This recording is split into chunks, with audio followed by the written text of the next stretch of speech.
year ago, I released my largest video project, going over the problems with Splatoon 3's map design. During that video, I had a section where me and Bipedal Squid reworked the 14 maps currently in the game. And now, a year later, we figured, why not address the 10 brand new ones that we weren't able to do last time? So today, that's what we're here to do. We're gonna cover all 10 maps and rework them. 5 of them will be in this video, and 5 of them will be in Bipedal Squid's video, which you can find in the description or at the end of this one. And once again, he's gonna be joining me. Hi everyone, I'm the Bipedal Squid. You may remember me from ProChara's map video, or more recently Salt Spray Rig rework, both of which were a blast to work on. And I'm very excited to once again rework some stages for you all.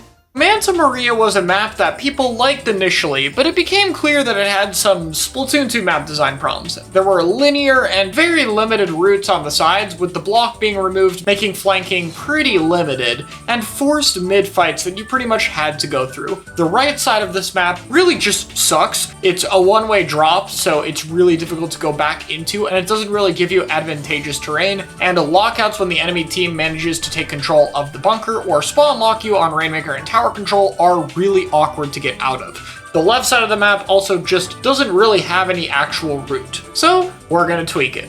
This version of Manta has a lot of inspirations from the tricolor layout, which had a lot of interesting ideas. First, the bunker had the back wall removed, allowing for freedom to easily move in or out, along with opening up the area. This defensive sponge was also added in the middle to act as cover. I honestly miss when sponges were allowed to be used more creatively like this, as obstacles instead of ways to just move back.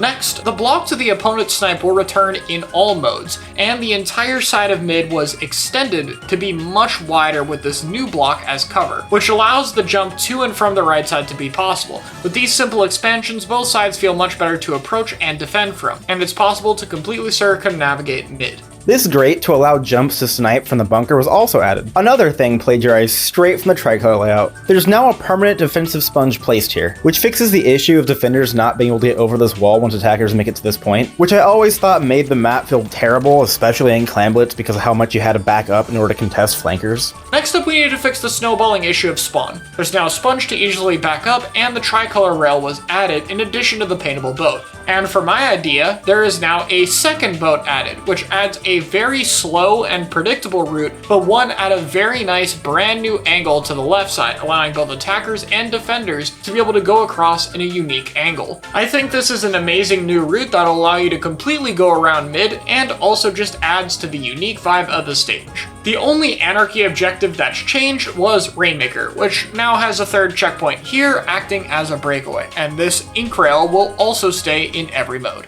Next up is Crableg Capital. This is an open map with a unique great gimmick, which is kind of similar to Splatoon 1 Hammerhead, but I think done a little bit better. It's nearly a good stage, but outside of Clan Blitz, it has huge one-way drop problems, is super backline favored, and is incredibly difficult to push up on, with horrible positions that are dominant for high ground with very limited cover. It's a pretty easy decision to make the Clan Blitz layout a base, which means with that, there's not too much to add, since now we have both the ramp and block in all modes, which is already a huge improvement by itself. However, while this map does have somewhat useful sides, they require pretty heavy dedication and aren't all that safe for more aggro weapons to pressure from, because of this vulnerable jump that's required to both approach and retreat depending on the side you're on. However, now the low grounds were extended to connect, giving the option to either use the old jump or safely move around mid and approach from behind. This also makes the area less likely to get you cornered. Both of these defensive grates were extended to have inkable ground to make them more useful.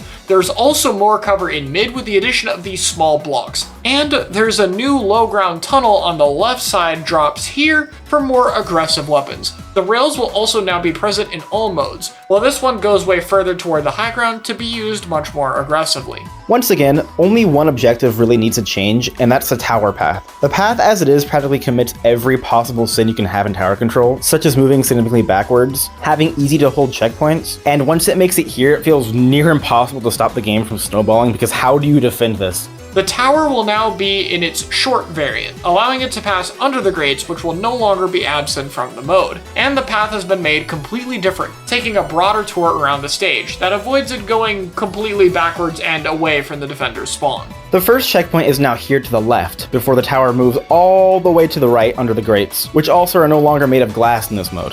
Why is it like this? I don't know. Next, it will move back towards the middle and up the ramp leading to the final checkpoint, which leads directly to the goal deeper into spawn. Now it's actually playable! Yay! The base Clamblitz layout and expanded side routes allow it to shine and be more fair to all weapon classes, allowing you to be able to do a lot more.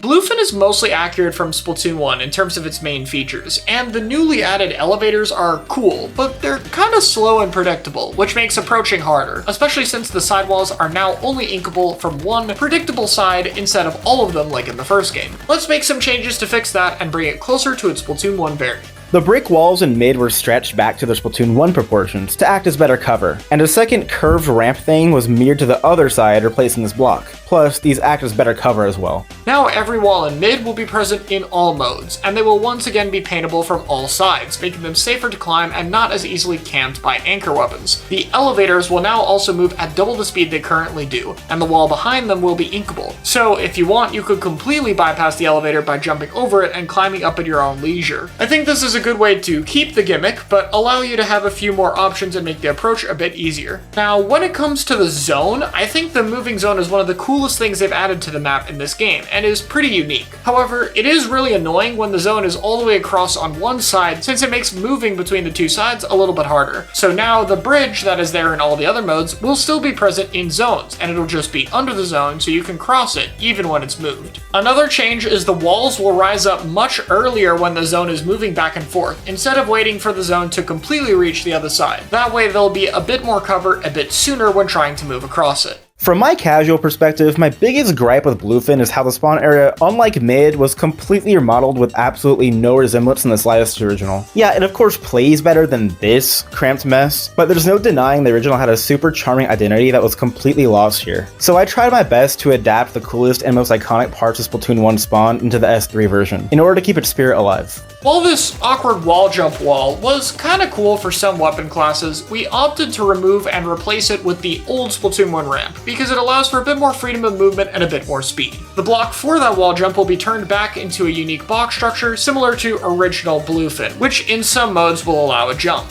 We also see the return of both great paths from the original, with the left one now gaining an inkable checkpoint of sorts to make it less vulnerable, and the right one now acting as a ramp to the low ground akin to the left one. These grates are now able to work since they're still vulnerable and predictable, but now they aren't the only ways to approach, with this ramp still existing being the primary way. Finally, spawn was moved to be a bit more to the center while still clearly being tilted to the right side, and it takes a little bit more cues from Splatoon 1 with its shape, having two perches to the side along with the original staircase connected to the grate, now having ground underneath it instead of just random places to fall. For the Anarchy objectives, Clams and Tower had changes. For Clams, the basket was simply moved a bit more into the center, which mixed with the abundance of new ways to approach here would make the mode flow amazingly now. As for Tower, the path was completely revamped to mimic Splatoon 1's more interesting and natural route while still keeping the tall tower. Now instead of going straight left, it will go slightly to the right for the first checkpoint sitting under the ramp, then it will rise out of mid next to the elevator, which is a much more contestable and natural area to fight in, and with the second checkpoint placed before the ramp, passing over it will now lead to the left side, where we'll move toward checkpoint 3, and then up the final ramp to the goal.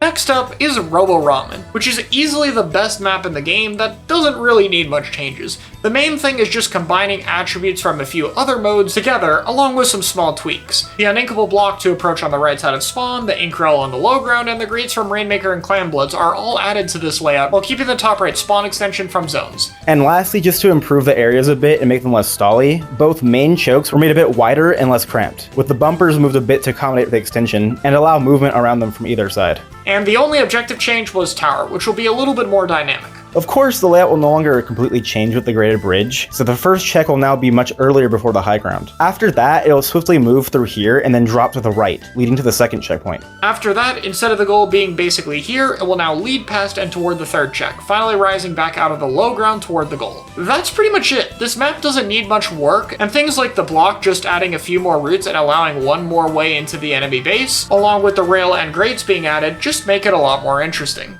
Our final map of the day is the final map in the series, Lemuria Hub. I found this to be a really interesting and unique stage to play on that kept the rotational symmetry gimmick that we've had from Splatoon 1 Salisbury Rig or Splatoon 2 Skipper Pavilion. However, I think the map feels a little bit constricted. The top of the map has a lot of uninkable walls that feel difficult to move in, and the bottom of the stage feels a little bit limited. So this is the rework. The main change is at the very bottom of the map. This platform will now attach to either side of the base, allowing you to traverse across it depending on where the platform is, always being able to go across from one side to the other, adding a new approach option. To make up for this new movement option, spawn was widened more inward to allow for defenders to better hold the area. Jumping to the middle of the stage, these walls in turf and tower that restricted your movement will be taken down, with the defensive sponge moved here, giving many more options especially for defenders. The rail from Clam Blitz will be there consistently now, along with making this block a bit taller, allowing jumps to the bridge. And most importantly, all of the walls on the top of the map that are uninkable will be changed to be inkable, allowing players to go in and outside of the bowl a lot more easily, even climbing the sides of the bridge in mid, just like you could with the reef. And finally, the platform will no longer carry the Rainmaker. That's really the only things I think the stage needs. It might sound like a lot, but I think the stage layout is mostly good. It just needs to allow you to move across it more easily. The idea is definitely there, and I think this is a much better version.